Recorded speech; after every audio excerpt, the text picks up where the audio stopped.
All right, what is up? Welcome to the Spoiler Kings. My name is Stink Kramer, Brian the Grizzly, and we're gonna discuss and review the new Despicable Me movie, the fourth one of the main franchise. I believe it's like what number 6 or 7 of the total franchises, including the spinoffs. 'Cause you got Right? Minions and the Rise of Gru, Is there so another this will one? be the sixth one. Yeah, yeah. So I think yeah, something like that. But There's yeah, it's a 3, lot. then Minions, and then Rise of Gru, and then now Is there 4. another Minions though? Is there 2 Minions? Maybe. Oh no, I don't know. Lost track. Lost track. But yeah. So we're gonna talk about this the next one in the main series. But yeah, we'll get into our ratings at the end. We'll get into our likes, our dislikes, and all that fun stuff. But before we do, Brian, you got a quick rundown on what this movie's about? Of course I do. Alright. Gru welcomes a new member to the family, Gru Jr., who's intent on, uh, tormenting his dad. However, their peaceful existence soon comes crashing down when a criminal mastermind, Lamal Maxime Lamal, escapes from prison and vows revenge against Gru. Yeah, yeah. Easy plot. Um, so I'm putting up a poll. So if you're watching live, click what you think the rating of Took Me For should be for you, and we'll get to that at the end of the discussion. But what are some things that you liked about this one, man? Of course, I like Gru. I like the idea that his Gru Jr.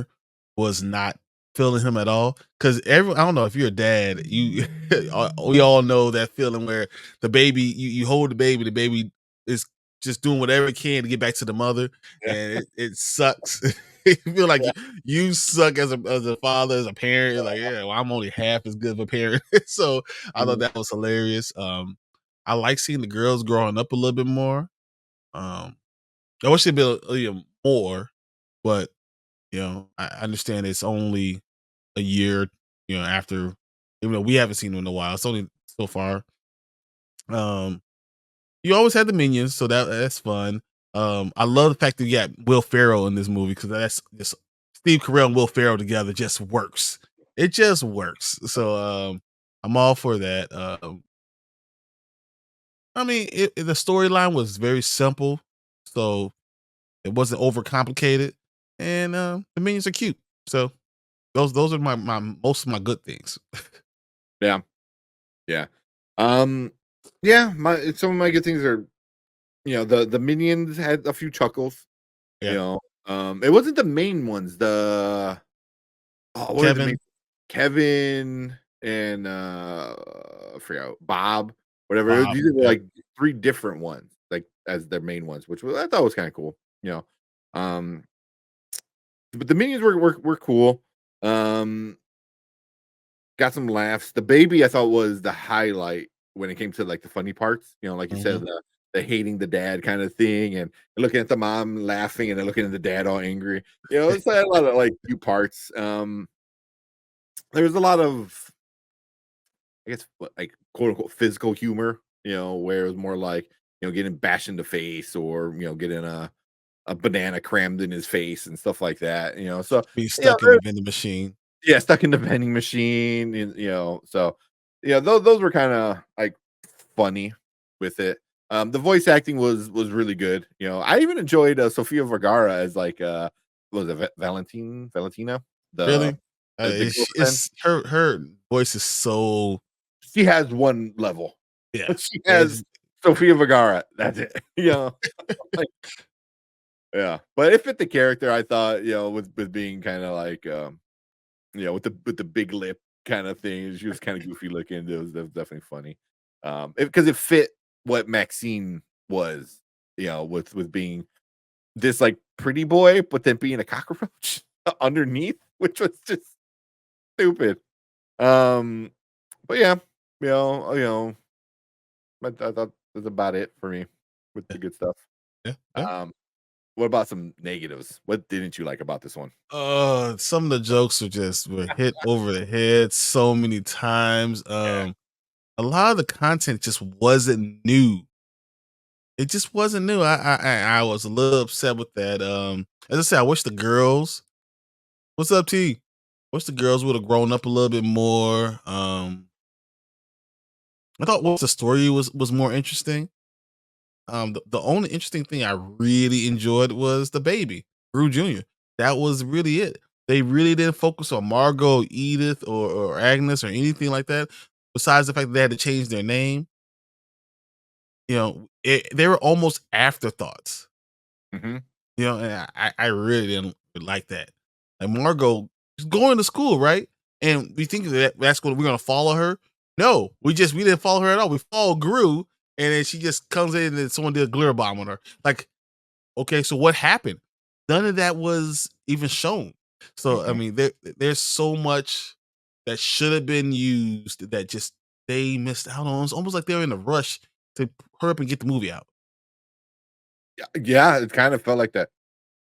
Um, and that's how I felt because like I went with my wife to go see it and we watched it and after we talked about it and it's just like as we were talking about it, we're like, wait a minute, there's so many dead ends in this movie. You know what I mean? Like you said, all the girls all have dead ends. The school thing with the oldest one, just like, nothing happened, don't find anything out. The badger, the honey badger or whatever, you just have no idea. I thought they were gonna, like, talk because she was like he was afraid of the old lady Dracula looking chick, you And know? then they never talked about it again. Never addressed it. Never Never addressed it. um, the kids in the karate, never addressed it. Uh, a lot of things just led to nowhere, and that was kinda like the problem. That I had with it. It was just like you had all these characters, like her becoming a hairdresser. Like it just never led into anything besides like another chase scene. But like and it just felt like a lot of it was just doing things to do it because it's funny, but it doesn't affect anything in the end. And that was kind of my biggest issue with it. But overall, I felt like it was missing that the That feelings and the charm. vibes, that charm that the first even the 3rd one had. Like, I didn't love the 3rd one, but I enjoyed it. I had a fun time with it. This one, I had a fun time, but it just felt off. It just felt like they were just going through the motions. Let's get into our ratings for this one. We do things a little different than other channels. We use the now, later, never kind of scale. Now means go check it out right now before it gets spoiled and ruined. Later means you can wait. It's at home streaming, and never means you skip it altogether. What are you giving Despicable Me for, Brian? It is exactly what later is. It's exactly what is meant by later. You don't have to run out and go see this. The only reason you're going to run out and go see this movie is because you have kids and it's the 4th of July weekend and you got to do something when it's hot outside. That's the only reason you're running out because this is just not an epic movie. This is not on the same level as Inside Out 2. This is not on the same level as, in my opinion, as Kung Fu Panda 4. And it's probably going to make money just, higher than Kung Fu Panda and it just missed Inside Out 2. But I, I mean, it was okay. There are times where I felt like it was almost slow. So there's just I have a few problems with it. It just all didn't come together as well. And I think it's the end of the franchise, and I think it's good. That's the reason. Yeah, yeah. Um, Insane, man. This is a later for me. Like I had a fun-ish time. I chuckled a couple times. But overall, it just missed the charm for me, man. Like at least with the minions, they're able to like do fart noises and do stupid stuff. With this one it was like there's a lot of characters going on, a convoluted plot kind of going on, a The plot that was random also like superheroes, like random stuff. Yeah, they're trying to do a Marvel thing with the minions, and that didn't quite hit, and it didn't kind of go anywhere. You know, it was missing those vibes that made the first one great. Even the first two great. Um, I like Overall, this. Despicable Me 2 is my favorite. yeah, that one was really great. This one is my least favorite out of all of them. Out of all the spin-offs and everything, this is probably my least favorite. You know, I'm probably with you. yeah. Yeah. Three I didn't care for. Riser Gru was fun enough. but this one took the cake of it just being boring almost, you know? There are times where I was like, "Okay, I wish more Bored. things were going on." Yeah. Yeah, yeah.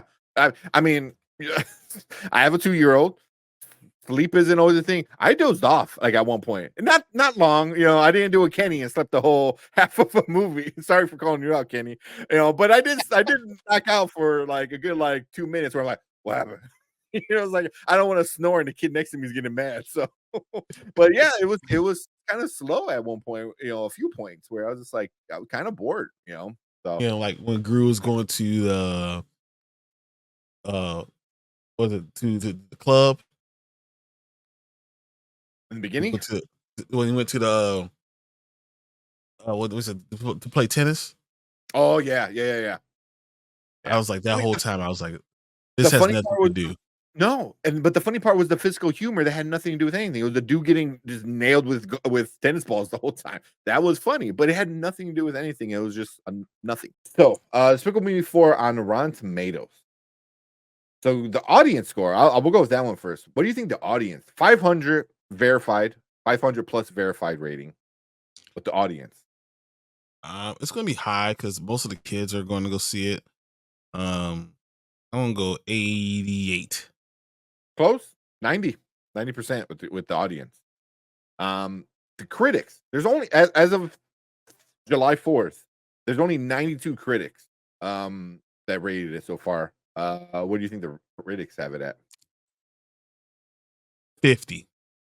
Like 53. Wow. Yeah. Yeah. Still 53. not going down. Yeah. So I mean that is not great, man. That's really not great. I just Despicable Me 3 had 58. So it's right there, but the audience was also super low for Despicable Me 3. 1 and 2 were both super high, in the set like high 70s into the 80s even, for the critics.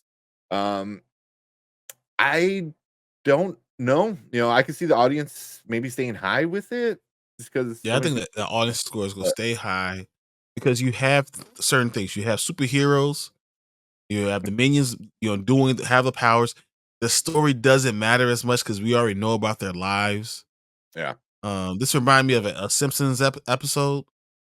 Mm, When they had a run and they had to go into a old was it down? They had to go down south and learn how to live out in down there. It reminds me of that.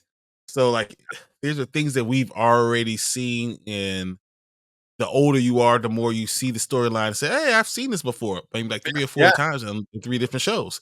So like, yeah. exactly. uh, so Yeah. I mean, but it's not bad. It's just not what I thought I was gonna get. Yeah. Yeah. Yeah, exactly. I was expecting Despicable Me 4 and I just got an animated movie. Yeah. Yeah. I was expecting a Despicable Me movie and I got just a regular animated movie. That makes sense. But um but cool. Yeah, we'll see how the critics, all the Rotten Tomato numbers, how that changes over the weekend as more people go see it. But like I said, if you're watching on the replay, leave a comment down below. Let us know what you think about it. Hit that like button, hit that subscribe button, and come and join us every Monday and Thursday. But if you are watching live, we appreciate all you guys in the live chat. Stick around because we're going to get into your comments right now.